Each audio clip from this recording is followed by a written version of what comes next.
pressed it. Hello and welcome to On the Other Hoof. I was not breakdancing or rapping off air. Welcome to On the Other Hoof. We're glad that you can join us for, well, we've had a little bit of a break. We had 4 videos in 1 week with the Breeders' Cup, our normal video, and then the Melbourne Cup video earlier this week. Thank you to everyone that watched the Melbourne Cup video, actually. We've had over 500 hits on it, which means an awful lot.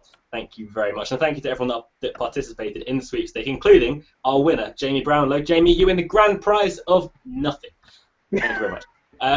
We're joined today by Callum Medell from Timeform and Adam Webb from Liverpool. Thank you, gentlemen. I'm not from Liverpool. How many times have I got to say it? Time. Deny it all you want. That is exactly what someone from Liverpool would say. Yeah, well, if you check on a map, you can clearly see the difference between Runcorn, which is in Cheshire, and Liverpool, which is in Merseyside. And Right if I next to check each the other. map, if I check the map on Monday, out of everyone on the other hoof, you're going to be a Southerner, my friend. Oh, great, yeah. It's been great being a Northerner for so long, and yeah. A token Northerner, A token become a Northerner. southern softy. Now, everyone with a southern accent will be up north. We have asked 4 questions, as always, on this show. But we've also asked you for your flat highlights of the season, because obviously the flat season comes to an end tomorrow. Today, if you're watching it tomorrow, welcome. Kieran McGinley's got in touch. Kingman at Goodwood. The Dale Doubters topped and said, well, fair play, mate. He's an effing good one. Thank you for wording it appropriately as well, not actually using the expletives. Adam, that's one of your highlights as well, isn't it? Kingman Yeah, with Sussex Stakes. When I gave you 3 the other day, that was one of them, because we were there. And for a moment, it didn't look likely. And he literally, as you said, he came down the hill on 3 legs. And yet he went past Toronado as if he was stood still, and there was still a lot more to give that day. And it was just one of them that it was sensational to be there. Yeah. Jamie Brownlow's tweeted in one of his favourite memories of this season. It's one that I know myself and Callum will agree with. Callum might cry with the mention of it. Slade Power winning his races with his turn of foot, and also G-Force winning his first Group 1. And first Group 1 for Midland Park Racing as well. But we'll go back to Slade Power, because that brings us on nicely to our next topic, Callum. Oh. Are you going to be getting up at 4:40? Yeah, that's pretty much the alarm's already set for 4:35. Yeah, it's going to be tough for him because it's always going to be tough against the Aussie sprinters. It's the actual division that they're actually better than us usually in. We've obviously have a competitive race. Yeah, we've taken their biggest weight for age race. We've taken their biggest race, obviously Europeans. So this is, if Power wins tomorrow, then Australia might have to go morning, especially considering they've just been battered by really got nothing to hold on to at the moment. I love how, with the Melbourne Cup, obviously, Protectionist winning it for Germany, everyone in England slates German racing. What's that? A German won the Melbourne Cup? Go on, Europe, get it. Like, no, the Germans are with us. That's cool. That's fine. The one time ever. I wasn't cheering in that stance, by the way. I must add that, by the way. The what? I wasn't cheering in that stance of, oh, it's Germany. I was cheering for the horse himself. So I wasn't. I was devilishly. To be Red fair, Caddo got. the, I was like Red Caddo got caught. The German lads on Twitter deserved a big win because obviously they were really sweet on See the Moon and stupidly sweet on Ivanhoe, and they deserved a big one, to be fair. So fair In play to them. fairness, You know, sometimes they do win. The amount of anti-post bets that Ryan Ferris alone, I know, has had gone completely left field at big prices when they're They favourites. did deserve one. See the Moon, Novelist, Ivanhoe as well, Daydream, I think, for one race. I agree when you say that he deserved a big one, but we're going to get onto the actual previews now, which is the reason why you're here, not to see general chit-chat. But as always, on the other hoof, I usually say it is a family show. We are not a family show whatsoever. We are absolutely awful, especially with Adam on board. But nonetheless, feel free to send in your questions, fancies, anything about tomorrow's racing. We'll answer them to the best of our ability, and if not, then you can just have a good time laughing at us. You can tweet us at OnTheOtherHoof, and we'll read out every single tweet at the end of the show. But getting straight into the racing. The 150 at Doncaster is up first. The Betfred supporting Jack Berryhouse handicap over 7 furlongs. Competitive race, Callum. Levitate won it last year. You were very sweet on Levitate in the Balmoral, weren't you? Yeah, just reminded me. I was a little bit disappointed with that effort. I know he's finished Lents, and that's a pretty solid effort, but he had everything in his favour, and just looking like possibly he's not quite the same horse since coming back from his break. And obviously this was always going to be, he's going to have late season targets, being a horse that ideally wants softer ground, and they got his handicap mark quite down quite nicely, but he just doesn't seem to be firing on all cylinders. But he won the race quite comfortably last year by 3 lengths, and if he's in that sort of form, then he should win, because I think he's off a very similar mark. There's 2 I really like in this race. There's actually 3 horses I really like, but 2 I like for tomorrow. The first one that I won't be backing is Athletic, who has been knocking on the door all season, being really consistent, and deserves another big prize, to be honest. And he was very unlucky last week at Lingfield in a good handicap, and he likes soft ground. So with Jenny Powell's got a real good tune out of this horse as well throughout the season. So, but the 2 I like, first one, Accession, who I should have backed last time out when he won at a silly price, and the only reason it put me off is that I thought the ground was too fast for him, because Charlie Fellows has always said that the horse wants softer ground, but he's still a good few pounds lower than what his highest mark was when he was with Clive Cox. And the way he won that day, I think he's got more to come, especially now he's back on a softer surface. And at 11 to 1, I've got a chance him. And the other one I like is Jamaican Bolt, who finally got his head in front 2 weeks ago at Doncaster, and that looked a good race to me, beating Red Pike, and Kubala was in behind as well. And I've noticed that William Buick's comment after the race was that the horse has been crying out for 7 furlongs, and it just seems that Jeffrey Oldroyd has been running over the rod trip all the time. And it doesn't surprise me that even, I'm not William Buick's biggest fan, but Barry McHugh was on him beforehand, and William Buick took the ride, and William Buick just has to ride him once and realises that he's running over the wrong trip for the last 3 years. So hopefully, with his soft ground that he loves, I think he's got a massive chance tomorrow. So I'm going to back Jamaican Bolt and Accession. I'm definitely going to back both at 17 to 2 and 11 to 1. That was going to be my point to you. My point was, isn't Jamaican Bolt a sprinter running over 7 furlongs? But fair enough, I didn't actually realise Mr. Buick had got off and said that. Adam, have you got any particular fancy for the race? It's not really a strong race for me, because I remember this time 12 months ago I was harping on about Levitate and how he was well handicapped as he had Oisin Murphy on board, and he duly went and hacked up in this. If he can improve on his Balmoral handicap effort, I'm not sure he can. I'd give him a big chance again, but it's just whether he can. And with what Callum said about Jamaican Bolt, that's actually swayed me into thinking that he's the likely winner.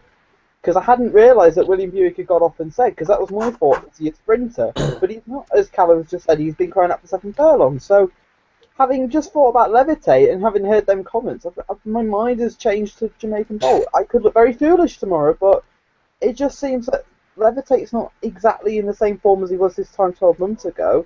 And Jamaican Bolt, having won finally, I think can go on from it.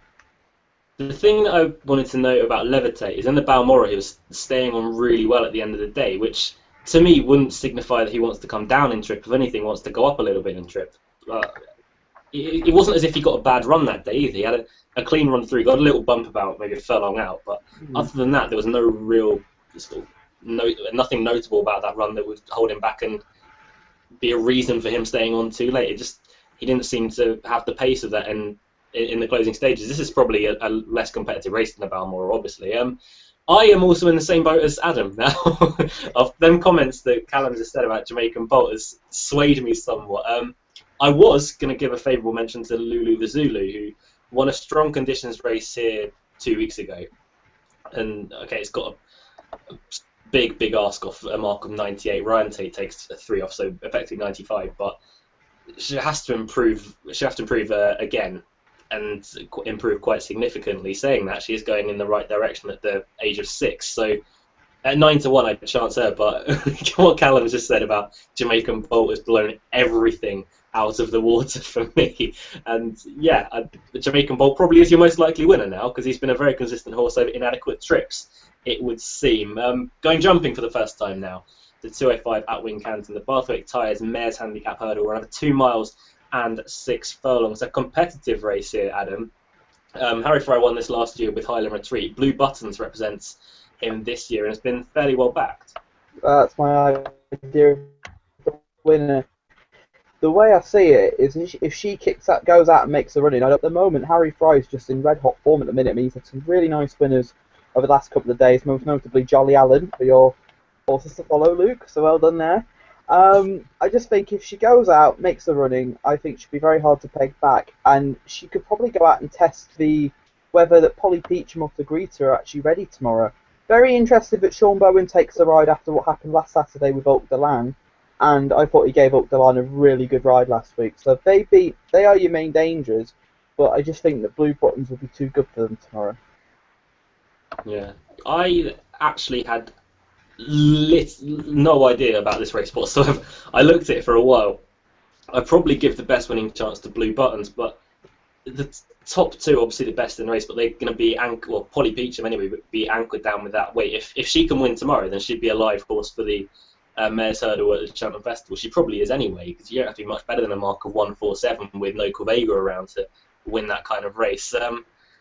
Honestly, it's not a betting race for me whatsoever, especially in an early season mares race. So for me, I'd leave it well alone. I'm going to go out on a limb here and say that Callum is going to say the exact same thing about that. Yeah, don't care. Yeah, you are nothing. Don't care. Blue Buttons. Oh, okay.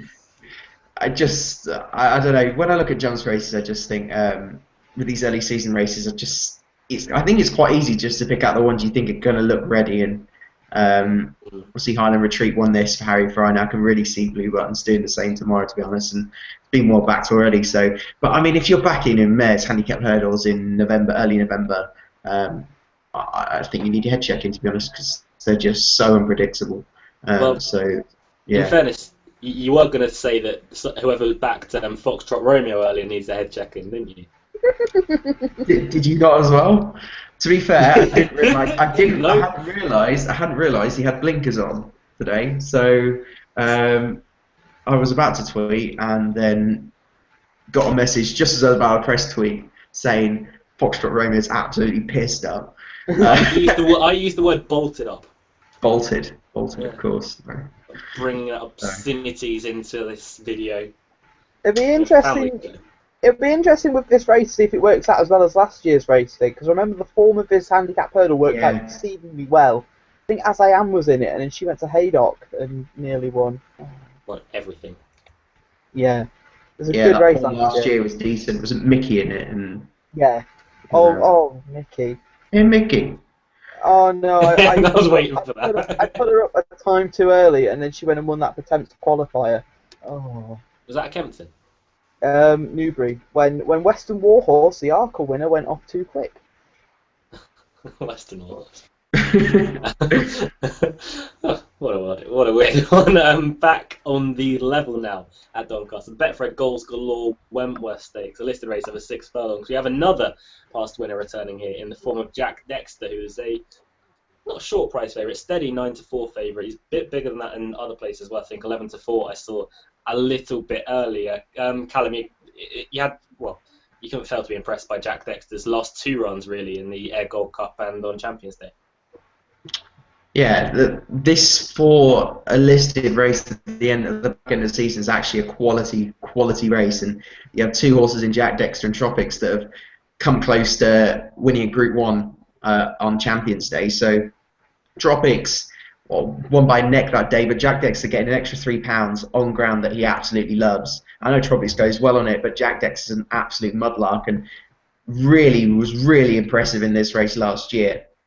I think he deserves to be favourite, and to be honest, I think the market has it absolutely spot on. So I won't be having a bet in the race, because I just think even with Spinatrix, I think is perfectly priced in the race, and I think she's got a really good chance considering the form she's been in, and she's just found some improvement from somewhere and won the last twice, albeit I thought she's always gone well at Ripon, but then to win at York again in a strong handicap, I think it's a really impressive performance, and she fully deserves her rating, and she can go out in front tomorrow, and obviously Jack Dexter and Tropics are going to be a little bit further behind. Jack Dexter likes to be prominent enough, but if she gets a slip on them, she's got a really good chance. So, and then adding Dungannon and Aetna, who have been fairly progressive in handicaps, less so Etno, who's been was disappointing last time out, but it's a quality race. I do think Jack Dix is the most likely winner, so I will put him up, but again, I'm not going to have a bet in the race. I think he'll win.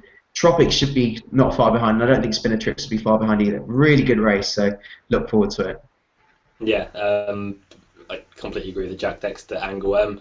Adam, you've been a fan of Dungannon all season, haven't you? I have, yeah. I'm going to say that Jack Dexter's your likely winner, but I'm going to actually put Dungannon up each way. And the thing is, it's blinkers for me. The angle I've always had with this horse is when he has blinkers on, he's just a completely different horse.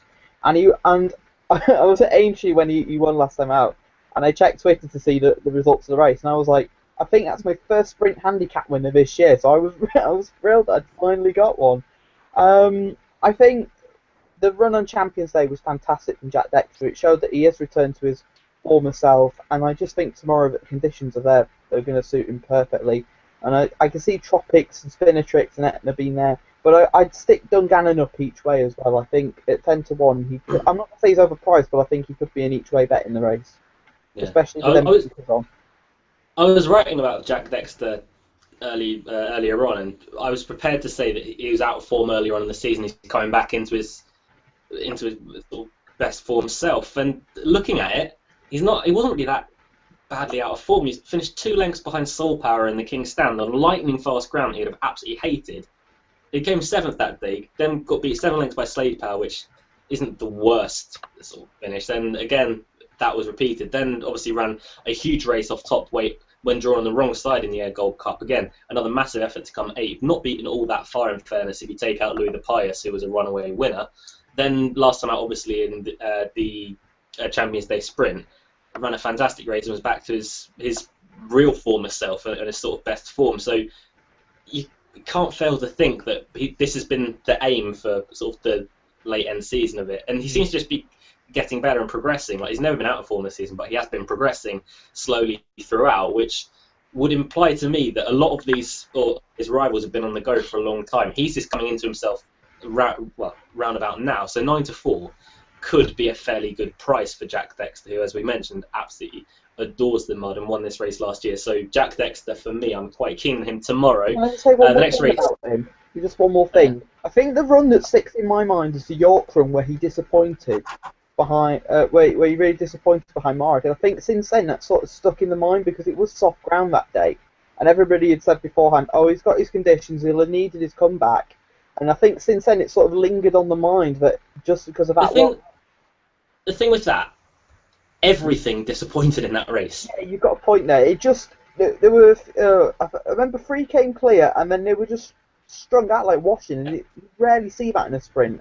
Well, you're watching it, and you're just watching it, you're thinking, that's not right at all. They were panned out miles across the course. Ladies Are Forever was well beaten. She's a decent yardstick. Tropics was last. Yeah. Movie Star, Body and Soul, Boomerang Bob. They're decent. They're very good horses. They, for some reason, just underachieved on that day. And I'm happy to just forget that and let it slide. But I know. Yeah, I see what you mean. He wasn't in the right form, man. He wasn't in form at all. It took ages to find some form this season, Jack Dexter. So yeah, no way you should judge him on that run. You should judge him on his run last time out. Simple as. You can see though why you'd have the question marks earlier on in the season after that York run. Yeah, well, he's got the collateral form. Yeah, but it was just blatant that the horse wasn't right earlier in the season. Look at his form early in the season. He took him. It was only his Air Gold Cup run where he just started to hit some form. Yeah. I mean, Callum, you mentioned earlier the collateral form that he's got with Tropics should put him well ahead here, right? Yeah, I love my collateral form. They're close. They're close. I mean, there's a neck between them, and he's got £3 over him. But Tropics is a sort of horse that is becoming quite form, isn't he? Really? I mean, he early in the season again he wasn't really one in form, and then he hit form when he finished second to Slade Power in the July Cup. To be fair, he actually ran quite well at Royal Ascot as well. But there's a couple of modest runs in there between, especially at Ascot. I can't remember that race he won the year before. He was a little bit disappointing. So I'm not sure what to expect from him at the moment. And Jack Dexter will run his race, and if he runs his race, then he's very, very likely to win. Yeah, no, completely agree with that. And I imagine there'll be a lot of people watching this that think that Jack Dexter is a good thing tomorrow. Moving back up to Wincanton for some more jumping now. I say up, down to Wincanton for the 240, the Badger Elves Trophy, a listed handicap chase, 3 miles, 1 furlong, and an extra half furlong on top of that. Competitive race. Adams. I'm not going to mention just the part for you, Adam. Don't worry. Talk about it though. Huh? I'll talk about him though. Yeah, of course you will. I'm trying to pick out one horse to put you with, Adam, but I know the ones that you fancy, but it's just such an open race this year, isn't it? It is. I think it's a really good race, actually. I mean, I know you've got Just Apart at the top, who I must add, they are first-time cheap pieces. On the Racing Post, it says he's worn them. They seem to think he's worn them before, but he's definitely not, and it's his first-time headgear. It was first-time cheap pieces. They never have a one next to cheap pieces on the Racing Post website. Really? No. That's weird. You think they would, because it is first-time headgear for him. If they spark him up, then I think he could run a big race. So I just think that he will come on a ton for tomorrow. He's just one of them horses I can picture in the paddock being quite fat, basically, and I just think he'll come on for it, and he'll want further as the season goes on, as I found out quite early last season that he was going to need at least 4 miles. Just to interject there, this is a race that you do need a thorough stayer for, and you need a horse that can jump as well, and he ticks both the boxes in that, really. He does, yeah, but I just think that he'll come on a ton for tomorrow, and they've got bigger targets as the year goes on, such as, I think if he ran in the Hennessy, he'd have an each way squeak. But the race for him is the Welsh National in the first half of the season anyway, so he gets soft ground, he jumps really well, and I think tomorrow is just a watching brief for him. My idea of the winner, though, is a horse that caught the eye big time at the Open meeting at Cheltenham in Golden Chieftain, who at 2 out I thought was going to win, and he just faded up the hill, clearly needed it, and Colin Tizard's horses have been needing the run. He's slipped down to a mark now. He's only £2 higher than when he won at the festival in 2013, and I just think that he'll be primed for this. And they've got Hey Big Spender coming out in a few weeks in the rehearsal, and Hey Big Spender needed the run at Aintree a couple of weeks ago, and I just think that them two will be primed for an early season handicap like this. And I'm really sweet on Golden Chieftain tomorrow. That's fair enough. So don't back Golden Chieftain. Was it opening batsman as well that you were fairly keen on? I was keen on him, but then I've realised that they've left the blinkers off him, and I thought the blinkers really revitalised him in the Bet365, where he clearly didn't stay. If the blinkers had been on, I'd have been just as interested in him as I was with Golden Chieftain. But it's just that they've left the blinkers off. They've stuck the cheap pieces back on him, but I just thought the blinkers really woke him up and made him concentrate. So, yeah, Golden Chieftain's my likely winner. I wanted to flag one up down at the bottom of the weights. Alfie Spinner, who I backed in this race last year and flagged him up on the show, I think, at bigger prices. And he ran really well behind Standing Ovation and was second. There's 2 things that Alfie Spinner needs to be seen to his best, though. Softer ground, which he'll get away with it tomorrow, I think, and a real staying trip. And the Badger Rails is always a real stamina-sapping test. I'm not necessarily saying that he's the best win-purpose bet, but for each way betting, he's fairly solid. He'll either run his race or you'll know your fate fairly early. But he ran well in this race last year. He's had a run to put himself right. I can see him going really well in this under Adam Wedge, who for me is a really underrated jockey. He's a bit out of the handicap, but no, he's not. Talking absolute crap. He's not out of the handicap whatsoever. But it's a competitive race. It's not one that I'd want to have a huge sort of fancy. I completely get the line on Just Apart. If he's ready to go, I can see Just Apart going quite nicely in this. However, as you say, his target for the early season is the Welsh National, or will be the Welsh National anyway. Standing Ovation I can see going well again this season. He's one that I quite liked last time out at Cheltenham and just got outstayed up the hill. If he's back to his best, his form sort of tailed off at the end of last season. If he's back to his best when fresh, he could be a real danger here. Though 13-2 in this kind of race isn't really one that I'll be taking. It's not really a betting race for me. I'll be watching, but Alfie Spinner could be worth an each way shout. Callum, I imagine you've got some kind of inclination towards this. Oh yeah, huge. Golden Chieftain. Golden Chieftain. I Adam made the point earlier, and I did look at him, and looking at the comments by Colin Tizard in the Racing Post, they've said that he's had a much better preparation of late, and he's had a lot of problems, obviously, but he's very talented on his day. And it was 18 months ago now that he won at the Cheltenham Festival in March 2013. That's quite a long time ago. It's not really gone to plan since, but £2 higher now only. I think it's got a really, really good chance. And standing ovation off a fair higher mark than what he won last year off, and just seems one of those horses that is constantly underpriced. Since then, he's been 15 to 8, 10 to 1 all week, 20 to 1, but that was at the festival. 12 to 1 for the Topham, 5 to 1 favourite last time out. So he's constantly underpriced. Again, he's going to be our favourite. So he's just one of those horses I'd like to avoid, as well as any horse trained by Emma Lavelle, which always seems to be underpriced. Yeah, I'm going to put Gold Chieftain, but I could not care less. I know why you're laughing, Luke. I know why you're laughing, Luke. Yes, from play to win. I've just clicked your link for On the Other Hoof, and it comes up without a dong by a black elk. What have you been tweeting at? It was earlier on. We were talking off air about stuff, and that came up. I sent the link to you guys, and yeah, I forgot that I had Facebook think. So yeah, that's. Did you copy my link then? Oh, we both. Oh dear. No, it was just me. It's alright. Oh, good it was job, just Adam. you. Well done, mate.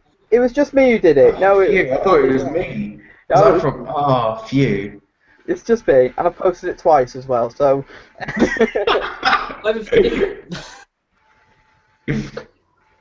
hadn't realised. Brilliant. I'm gonna leave them. Sorry, I'm gonna leave them. Oh In fairness, last week I was trying to tweet the Melbourne Cup, the Breeze Cup videos, and I was just tweeting Chiquita jumping into a bush. So I think, yeah, for some reason I couldn't tweet any other link than Chiquita going bush jumping. So here we go. Watch our video, Chiquita. Smack. Okay, right. Thanks, Adam. Well done, mate. Every week I'm going to post a link if you've got a funny video with it. That's a good idea. Calm down, host. Come on. Compose yourself. Sorry. Woo! Right. And the 3 o'clock at Doncaster is next up. Oh my god, this is such a ridiculous name for a race. Betfred TV, EBF Stallions, breeding winners, Gillies Filly Stakes, a listed race over a mile 2 and 60 yards. Princess Lulu is a fairly short priced favourite, Callum. Do you think the market's got it spot on here, or? She's got the best form in the race, and she's got at least £10 at least with the rest of the field all day. She's actually got a penalty as well. But there's a horse in this field that I've had down for this race for last time she won actually, which was just over 3 weeks ago. Lady Tiana, who won at Nottingham, she really won impressively that day, and she just tanked along in the race and put the race to bed in strides, and looks all over a pattern filly in that race. The one worry I have with Princess Lulu, she is running in all these races, but she hasn't won any of them. She got an ideal opportunity last time out in France when she ran in a listed race. She wasn't particularly strong, and again she disappointed. But her form behind ribbons in the Romane has to be it is by far the best form in the race. So, but I really like Lady Tiana, and I can't not back it because it's a horse that I've had for the race for a good few weeks now. I just thought it's a perfect race for her to get some sort of black type, and if they fade out, they want to beat her. So the price is going a little bit. I think 5 to 1 is just about backable. You think I'm going to let you get away without mentioning Toast of the Town? Yeah, go on then. Yeah. How's your handicap? I've always thought she was a kind of footage you showed. Good thing. I mean, it's rated 93 now, and it was rated like 78 at one point. So yeah, I was right, but they stupidly got a black type.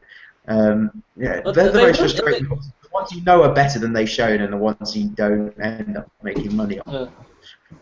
They were aiming her at maidens though, and she was having to give a stone away to 3-year-olds. Yeah, and when you look at it, she was beaten by Wagar, by Marsh Daisy, by Cascading, and they've all actually ended up being pretty good fillies. Yeah. So, and she was only beating a head and a short head. Yeah. So it's not bad form. No, not at all. Adam, any ideas towards this?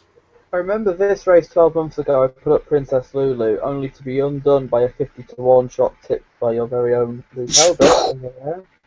And he's been waiting for that mention all evening. He enjoyed it very much. He can put it up on live TV. The one I actually like in this, I actually am quite sweet on Melrose Abbey, actually. She didn't stay the trip in the Park Hill behind Silk Sari and looked really good on soft ground when she won over 10 and 12 furlongs. And I just think tomorrow, on this ground, she'll be absolutely fine on it. There's only one slight doubt I've got, which I'm not going to mention because it'd be a bit rude of me, but I just think tomorrow on that ground, I think she's got a big chance. I mean, you've got to respect Princess Lulu, but I just think she finds it hard to win personally. And the other one I'd give a mention to is Audacia, who won't mind the rain at all. But Melrose Abbey is my likely idea of the winner. Yeah, I really quite struggled with this. I'm not going to lie. On the form, Princess Lulu obviously is the one to beat, but as I think both of you guys have alluded to, she's very hard to win with. I mean, her form, the Secret Gesture ran a decent race out in America. She beat a Secret Gesture at Dover, wasn't it? Ribbons, I never expected to be a Group 1 filly whatsoever, but that's happened now. It's just, I don't know, you just feel a bit uneasy about the horses that she's sort of beaten and been beaten by. I get Callum's mention on Lady Tiana. In fairness, I'd love to be able to put up another big price one again, but it's last year was much more wide open. If pressuring me for a bet, it would have to be Princess Lulu, but it's not a race by any standards that I'd really want to be having any sort of bet in. Which is unlike the next race, the StanJames.com Elite Hurdle, which is a Grade 2 handicap, but over 2 miles. Melodic Rendezvous won this last year, beating Far West. Far West's representatives are represented, funnily enough, by Irving this year, who disappointed in the Supreme Novices, but was, well, Nick Schofield and Connections came out afterwards and said that he was a sick horse and wasn't very well. So, Adam, with that taken into light, running 9th in a Supreme Novices when you're under the weather, it's not the worst effort, is it? It's a hell of a run, if I'm being honest. I mean, I remember we watched it. I mean, you heard Irving and Return, you backed them both anti-post. I remember you saying after the race, you were a bit like, didn't expect that from Irving. It was really disappointing. Hopefully something comes to light. And obviously something did come to light. The only concern I've got tomorrow, I think he's short enough considering that Nichols is needing their first run. I'm not sure how forward he'll be. I mean, it's a type of race, I think, where you need to be at the paddock looking at them. And if you think Irving needs it, then I wouldn't back him. Rock on Ruby is interesting. I mean, I now think he wants more of a trip. I think he's more 2.5. I'm not sure whether he'd get 3, but I just think he'd be a 2.5 miler these days. But trainer comments have said that he is more forward than he would normally be at this time of the year. And if Irving isn't fit, then Rock on Ruby is going to give him a lot to think about. But the selection, and the one I have gone for, is a horse that may have been flattered last time out, is Hint of Mint, who was second to the new one at Kempton. And that form line, well, the race is going to be represented in a way, because you've got Forgotten Voice in there, and you've also got Starlook as well. But I just think Hint of Mint, he was a progressive type last season. He won a couple of novice hurdles, was 4th to the enigmatic character that is Bavato Valtat at Exeter. Well done to Sam Twist and Davis winning on him in the week. That was some ride. He won a handicap at Taunton, Hint of Mint beating Purple Bay. And he's just continually improved. And I can see him with race fitness using that to his advantage tomorrow. And he is my likely idea of the winner. Others in the race, I feel so sorry for Bertimont. I know he won last time out, but that was a farce of a race. He is entitled to go up in the weights, because his jumping was really good that day, but I just think off 148, he is basically stuffed. I don't think he'll win many races this year unless they're conditioned hurdles. I don't see him winning a handicap. Fox Norton, I think, will need it. And Forgotten Voice, he's interesting. He'd want it to stay dry. If it rains, I don't think he'll have much chance. But my idea Yeah. of the winner is Wincanton. Well, we just had Jeff Handley tweet in, good evening, Jeff, saying there's plenty of rain forecast and That's a Irving big wouldn't want it negative. too soft. So Irving will not just, as long as it's not too soft. I think it's good to soft. I mean, it's good to soft now. I think if it's soft, I think you're right. As long as it's not he an won at extreme. Kempton, didn't he? Yeah. It's bottomless. As long as it's not But like yeah, an no, he's fine on soft ground. We'll be right Yeah. about that. Forgotten Voice, you can throw straight out then. Yeah, Yeah. I get that. He wants top of the ground. I get your angle with Hint of Mint. I just think that he was flattered big time last time out. Behind the new one, obviously he's no match for the new one. The new one's champion hurdle class, but he ran a nice race and I think he did his job, but it was a slow pace. He sort of had the run of the race. He got to kick first and really get everything under pressure, and they were playing catch up with him. Not denying that he ran a fantastic race that day, and Connections would have been delighted with it, but I'm sceptical if he can actually reproduce that in what could be a truly run race, especially with Bertimont in the field. Imagine Rock on Ruby will want to make it a bit of a stamina test as well. But I think Irving is a more than worthy favourite. Obviously, was a sick horse in the Supreme Novices last year, but before that, had done everything right that he could have done. He beat everything that they put in his way, and he did it with ease as well. Cheltenham didn't go right, obviously, but as on Bet Racing Nation, I interviewed Nick Schofield, and he was adamant that this is a champion hurdle horse. I was talking to him, and he just said it's basically going like he won't be a 148 rated horse for long, and then I say so long term target he goes champion hurdle. So he was clear on what he thought of Irving and how highly they're regarded. So off 148, he shouldn't need to be that far forward to be winning off that mark. Obviously, Rock on Ruby is a past champion hurdle winner, but I just can't get away from Irving at all off 148. The ground will be no problem whatsoever. And I want to put Starluck in as well as an each way fancy. I thought he ran really nicely behind the new one and Hint of Mint and Forgotten Voice last time. Just got sort of nursed into it, never really given that hard of a time, and just looks like he'll come on for it. And George Gorman actually put him up as a horse to follow this season, but he was class back in his day. If he can rekindle any of that fire, then he could be a real danger with Paddy Brennan taking the ride. It's about 25 to 1. But Irving for me is the most likely winner. Callum, have you got any strong fancy in this, or just a watching brief? I agree with Adam. I mean, I watched the new ones race, and I was surprised how well Hint of Mint held up for such a long way. And obviously, it's not for him to take too literally. Forgotten Voices finished second, third, sorry, and the new one's clearly not run to his highest standard, or not had to really come off the bridle. But Hint of Mint probably got an easy enough lead, or was at least ideally positioned. But I was just really taken by him, and looking at his handicap form last season, beating the Purple Bay, only getting £3, will get more tomorrow. It looks really strong form, and I just think he's a horse that's going the right way and the right way fast. And off 142, I think he's got potential to rate higher, whereas a lot of the others, bar Irving obviously, I think are pretty much handicapped to at least to their best. Bertimont, who was really, got an easy lead last time out, but was so impressed with his jumping. I think that's a real asset of his, and he's going to make a real smart chaser, I think, and he's a horse I want to keep on side. But again, he's gone up a fair bit for that, and off 148, there's a little bit less scope than the rest. Rock on Ruby, I'm never really a fan of horses going back from fences back to hurdles. I never think they're quite as good, so he's going to need that run as well. Irving could just be a class above, and he's got the potential. He's a smart horse. He's got a real engine. When I look back at the race in the Supreme, he actually beaten 12 lengths, like you said, is not a bad run. I thought he was actually beaten further than at the time. I thought he was beaten further than he actually was, and if he wasn't a right horse then, and he's still finishing that close, then he could make a mockery of that mark. But with Nicholls' horses needing the run, and this being a pretty early season jump race, I want to leave it. And Hint of Mint, I think, represents a bit of value. So 8 to 1 on him. Fill your boots. Stick one on it. A question for Adam: have we got the horses for our National Hunt preview up for tomorrow? Let me hang on. Let me check. I If have to we, log in. I have to log in another browser because if I log in this browser, I think the caller then. So I'll log in another browser and I will find them.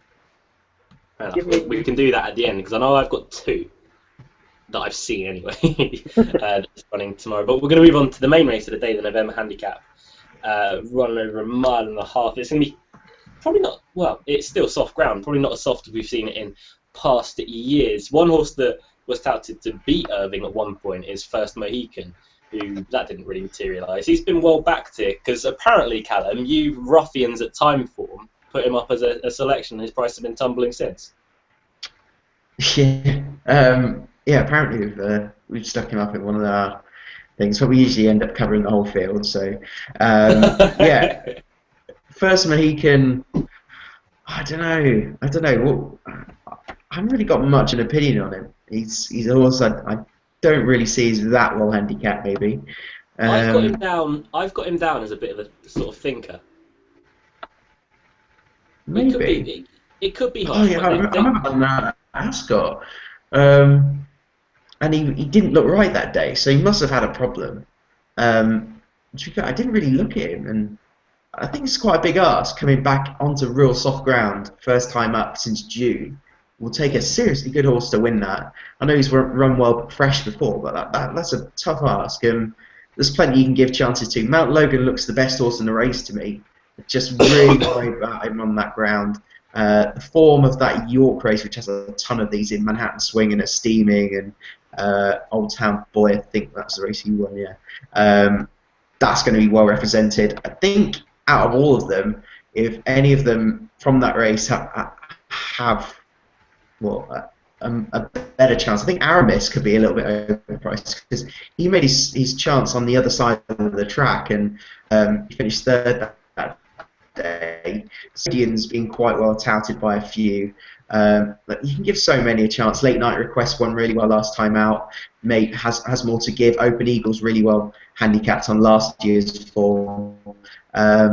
Plutocracy is one that I know I'm a little bit worried about the ground tomorrow because I do think it's going to be pretty soft, but and he's unproven on officially nothing worse than good, but he was actually on the softer side when he ran a real eye-catching sixth behind Diriger at Newmarket in June and then got no sort of run last time out on the all-weather. I think there's a real significant jockey booking in Pat Smullen. For him to come over and ride that, I think is very significant. So he's the horse that stuck out to me at first, so I'm going to back him. There's one at a massive price, and I don't understand why on form this horse is the price he is, because he's been in great form all season. He completed a four-timer at Sandown in August in a strange race where they went quite quick. The horse is Treasure the Ridge from Andrew Regiard, and he seems to be getting these horses that are progressing really nicely. He was a little bit out of his comfort zone when he was behind Sky Hunter in a listed race, and the ground was probably too fast. But he finished fourth behind Winter Thunder and Firefighting last time out in a printed handicap that looked really strong. And no way on form should he be 40-1, considering he goes well on soft ground, stays the distance, and if there's going to be a pace burnout, which I could potentially see there being, it's a real slog of a race, and usually it ends up being settled by something that comes from the back, which is what he did at Sandown. Then he will make a mockery of that price. Because the horse is so progressive. Danny Brock's back on as well. No way should it be 40-1. I was absolutely stunned that he's the outsider of the field. So he's gained a few quid of my money on there. He's got value losing written all over him, but Treasure the Ridge at 40, he's got to be backed. And I'll have a few quid on Plutocracy as well, just in case he does go on the soft ground, because if he does, then I think he's got a massive chance. Yeah, no doubt. I'm testing my nerves on this one a little bit, and for the first time this season, I'm actually going to give him a chance, and it's Odeon, who is probably more well known for his antics off the course than on. Remember, he got loose on the July course one day and ended up over by the Rowley Mile, and then came back and ran up the July course again.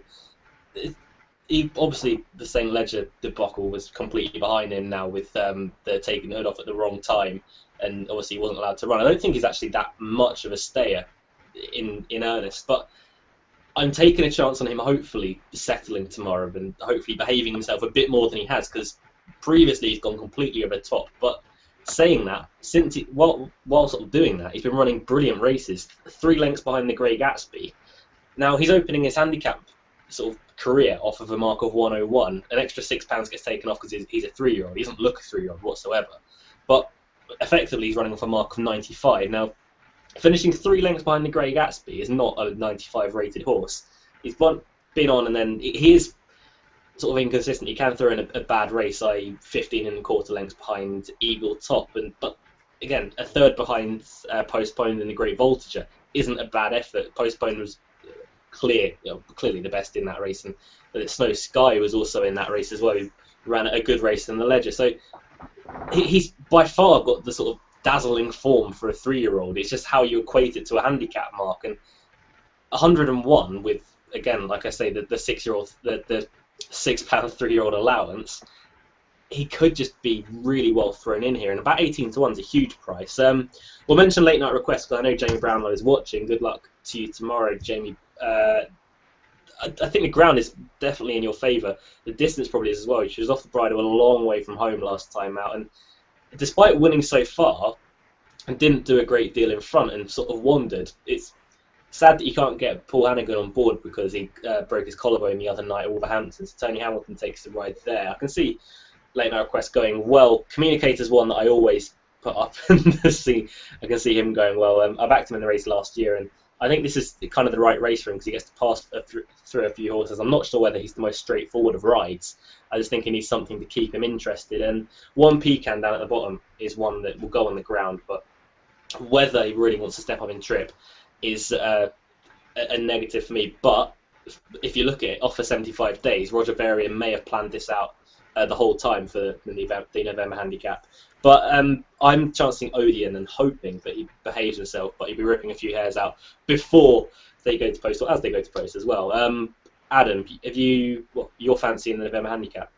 There's a couple I like in the race, and actually one of them is late night request, because it's interesting that they come here for the handicap rather than go for the listed race, which I know they had an entry for. I mean, the low end last time actually was impressive, and I kind of ruled her out on the basis of the previous 2 efforts, but it just turns out she wants soft ground and 12 furlongs. She gets them tomorrow in what is a tougher race, but I do think that she's got a hell of a chance, and I wish Jamie and the middle part best of luck with him. I do like Old Town Boy as well. I was impressed with his York win, and he needs soft ground as well. And Racing UK interview, I think Lydia Hislop was jesting with the trainer. Oh, you're going to stick him in the horses in training sale and potentially sell him as a jumper? No, we're going to keep him on the flat. And this looks to have been the plan ever since that run at York. I think she mentioned the race to them, and they said, yeah, we'll give it a consideration if we're going to get the conditions. And they've got the ground, and he wants this trip, and I think he's got a huge chance. He'd be the main selection. One at an each way price. I put him up actually in the late night request race, which is Dashing Star for Jamie Spencer. I think this is his last ride before retirement. We don't know if he'll come back or not. I think you may need a strong sayer tomorrow on that ground, and Dashing Star gets further than 12 furlongs. Obviously, he was second in the Melrose last year, and I think he's a definite each-way play in the race. But my idea of the winner is Old Town Boy, each-way Dashing Star, and I respect Late Night Request a lot. Yeah, it's the competitive race.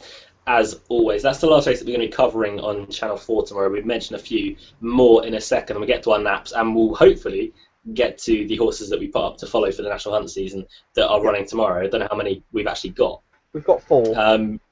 We've got 4, okay, so we'll get to them in a second. But go through questions and fancies first. Kai Wills is first up. Gateway and Southfield Theatre, Banker, Double Boys, Exciting Novice Hurdler, and Chaser. Callum, you've got a theory with Gateway, haven't you? Yeah, look, that bumper he won, and he won like a very, very good horse, fair play. And T for 2, I think, likewise is a good horse, and they were miles clear. And there's a bit of substance in behind as well. My problem with Gateway as a prospect is that you look at his breeding, he's not bred to be a National Hunt horse. He's by Medici, he's out of a tabooed mare. He should be running over 10 furlongs. Now, he could be winning bumper races, but what I like with bumper horses is seeing horses that aren't bred to be winning bumpers and winning them impressively. He's just a horse that's bred to be winning a bumper and winning it impressively. So I'm not going to go overboard about him yet, but look, he looks a good prospect. And it was actually rated, as Timeform rated it as one of the highest bumper performances in the history of bumpers. It was that good, which is just staggers me, to be honest. But it's their highest rated bumper horse last year. They've seen something, but I haven't quite seen it yet. But yeah, I'm sure he wins tomorrow. But also, if you backed him for the Supreme, and I'm sure a lot of people will be, is that Nicky Henderson's record in the race is dreadful. Considering the horses he's had in the race, and he's only not won in my lifetime, I think is pretty significant to leave his horses in that race. Yeah, no doubt. I'm the only person. Well, I technically say lifetime. I wasn't born, but yeah, I think I was at 6 months pregnant when he last won the Supreme in 1992. Jesus Christ. It's staggering, isn't it? It really is. Max Banner is next to get in touch. Good evening, Max. Rock on Ruby is a crazy price compared to Irving. Plutocracy is a big chance November handicap if handling the ground, which is pretty much exactly Callum's point. Rock on Ruby, is Rock on Ruby a big price compared to Irving? Obviously, Irving's priced up on potential. I can see the argument. I think Irving is too short tomorrow. I mean, Irving could be an absolute good thing tomorrow, and then everybody would say, "No, 13 to 8 was too big." But even with the doubts about fitness, I'd still say Irving was too short. Rock on Ruby, he could potentially be the value, although me and Callum both think Hinton Mint is the value in the race. So, but if you I have a question. Go on. On the race, on level weights, who would you back? Irving and Rock on Ruby? Yeah. If they're both fit, both ready, who would you back? Oh, both fit, both ready. But Irving over 2 miles. Yeah, Irving. Okay. So that kind of answers that question then, doesn't it? If he's getting 12 pounds. If he's fit, though, that's the problem. If he's fit. If he's fit, then yeah. But it's I think Irving will bolt up tomorrow. I just think he'll absolutely hack up. One thing is they had him ready for the listed race that the new one ran in that we spoke so much about tonight, sort of 2-3 weeks ago. So it could be that he is ready for this run and is sort of fired up for it, because if they're going to make him into a champion hurdle horse, and he's going to have to be winning some of these big handicaps. He's missing the Greatwood next week, so he's going to have to step forward at some point, and they can't afford to really take it that slowly with him. Kai was, again, Princess Lulu at Doncaster, head and shoulders above these rivals, all in. I think this is the first week that we've actually properly disagreed with Kai and talked his horses down, in fairness. He's usually fairly spot on. Really. Going back to his Southfield Theatre point, I watched his chase debut again. I think the first time I watched it, I wrote about it in the blog. On second viewing, I wasn't that impressed, if I'm being honest. He jumped some fences really well, but he had this tendency to land really steep at some of his fences. And Wincanton's not a place you can be doing that, because they're some of the stiffest fences, I think, in the country. And you've got some stiff drops on them, and if he keeps doing that tomorrow, he could, and I'm not saying this in a nasty way, but he could end up on the floor. And I don't want to see that, but no, that's fair enough. Plenty short. I mean, there's some nice horses in that race. In fact, there's only 4 runners, and I'd be scared about the majority of them getting round, if I'm quite honest, because Holopenny can clout 1 or 2. Yeah. Horizontal Speed blundered his way around Aintree. It could be a very hair-raising race to watch tomorrow. Yeah. That's something for the blog tomorrow. From one novice chaser to another novice chaser, Phil Dinsdale. Chris P. Green might win a race tomorrow, and Anna Liffey first run of the season. I'm going to be talking about Chris P. Green in a second. Anna Liffey, though, very exciting prospect coming back onto the course. She wears a hood first time as well, which I think is fascinating. Maybe that's to help her settle, but if she comes back as she was last season, then watch out. I think I thought she was a bit of a monster in the races last year. You've got a serious horse when you got David Casey. I think it's David Casey and Paul Carberry behind, saying to Ruby Walsh, that is an absolute machine. When she was beating them juveniles. I think she probably was the best juvenile around last year. She looked absolutely sensational in her runs. But I think if she'd have gone to Cheltenham, she would have absolutely bolted up in the Triumph. And yeah. I was a big fan of her. And a shame that she got injured, but it's good that she's back, and hopefully she retains that ability. Phil Dinsdale has gone on to say Withensea, Spinatrix, Lady Tiana, and 1 Peak and a Lucky 15 at Doncaster. Not the worst shout. No, it's not. Good luck with that, Phil. And Lucky 15 at Wincanton, Southfield Theatre, Tegrita, Standing Ovation, and Bertimont. Again, not the worst shout. No, it's not the worst. Yeah, good luck with them, Phil. Jamie Brownlow, obviously mentioning Late Night Request, getting excited for tomorrow with Late Night Request. Good luck, sir. She's got a very good chance, got ground conditions, etc. Each way chance. I think that's what we all agreed with earlier, wasn't it? It's going to be tough on the last day of flats season. Just remember, Late Night Request form is good because she's running against Madame Chang, Mr. Gallivant, Open Eagle, winners to come out the Musadora. So, dreaming a bit with Madame Chang form there, I think, Jamie. But no, good luck to you and have a great day tomorrow. And we look forward to seeing you on Channel 4 once again, my friend. That was interesting last time, wasn't it? Lee Armstrong has gone. Well, is siding with the Jack Dexter and Hawkeye, the new double. So double fill connections there. Jeff Handley won, or second to last one, in the fillies race at Doncaster. Lady Tiana, both recent runs have gone into my track. Progressive at 5-1. I know Callum's a fan of Lady Tiana tomorrow, aren't you, Callum? Yeah, I've had this race, like I said, since that Nottingham run. It's just the kind of race you'll absolutely thrive in. But she bolted up at Nottingham. She was so impressive. Yeah. Fair enough. And Kai Wills, one last question. Why does Nick Schofield not ride Irving tomorrow? He goes to Sandown.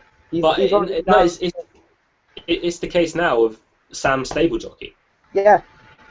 Like, unless owners specifically ask for it, Sam's going to get the choice on what horses to ride. And out of all of Nichols' horses tomorrow, Wincanton's the place to go, really. But Nick's got a good book of rides at Sandown, and he's got a very good chance of having a couple of winners, hasn't he? So. I think Irish Lane could be an excellent chaser. Yeah, no, I agree with that. Right, on that front, we'll get to the National Hunt horses that we to follow that we've got running tomorrow. Okay, so we've got Annalie Faye for me, and we hope she wins. Crispy Green for Luke, Starlook for George, and only with 2 stars from Timeform, Pinarolo at Kelso for Luke. Crispy Green, I just wanted to bring up that. They're running him a lot early this season. The only reason I can think of is that they're going to try and bombard a few early season novice chases and hopefully get his mark into the sort of just below 140 so he can go for the Centenary or something like that. That's my thinking. Then give him a mid-season break, bring him back for for the festival. He gets his marks tomorrow, regardless. That's what I'm hoping anyway. Yeah. That's what I'm hoping for. And Pinarolo will need the run tomorrow. He's very much a Ida prospect for me, but staying chase is soft ground I think would be perfect. But Pinarolo will need it tomorrow. Yeah. Is my thought process. Nap time. Start with you, Callum. I was going to nap in Australia, but I don't want to because I usually jinx. So do it. You don't nap Slade. You don't nap Slade. You don't jinx Slade. It's your last chance to ever nap Slade. And you've not jinxed him yet. Okay. Yeah? He's done it. He's done it.